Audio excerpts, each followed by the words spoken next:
இன்றைய உலகில் எப்போதும் இன்னும் வேண்டும் என்ற மனப்பான்மை மேலோங்கி இருக்கும்போது, போதும் என்ற மனம் சாத்தியமா என்பதை ஜோதிட ரீதியாக அணுகிருக்குவோம்.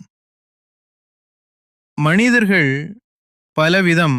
ஒவ்வொருவருக்கும் வெவ்வேறு குணங்கள் உண்டு. ஒருவருக்கு ஒரு விஷயத்தில் போதும் என்றால், மற்றொருவருக்கு அதே விஷயத்தில் இன்னும் வேண்டும் என்று தோன்றும். இதுவரை விஷயத்திற்கு விஷயம் மாறுபடும். இதை ஒருவர் எந்த லக்னத்தில் பிறந்தார் என்பது முடிவு செய்கிறது. ஒவ்வொரு லக்னத்திற்கும் அந்த நுணுக்கமான மனநிலை எப்படி இருக்கிறது என்பதை பார்ப்போம்.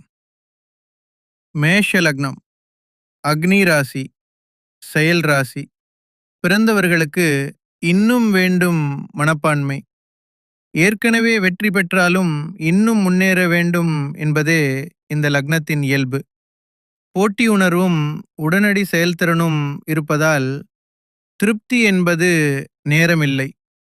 ரிஷவ லக்னம், பூமி ராசி, நிலைத்த தன்மை பிறந்தவர்களுக்கு போதும் என்ற மனப்பான்மை அதிகம்.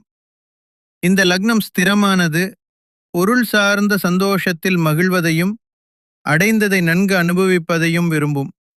மிதுன லக்னம், காற்று ராசி, மாற்றம் விரும்பும் தன்மை பிறந்தவர்களுக்கு இன்னும் வேண்டும் மனப்பான்மை. அறிவு, தகவல், அனுபவம் ஆகியவற்றை தொடர்ந்து தேடும் ஆழமான ஆவல். ஒரு விஷயத்தில் திருப்தியாகும் மனநிலை குறைவாகவே இருக்கும். கடக லக்னம், நீரின் உணர்வு பூர்வ ராசி பிறந்தவர்களுக்கு போதும்.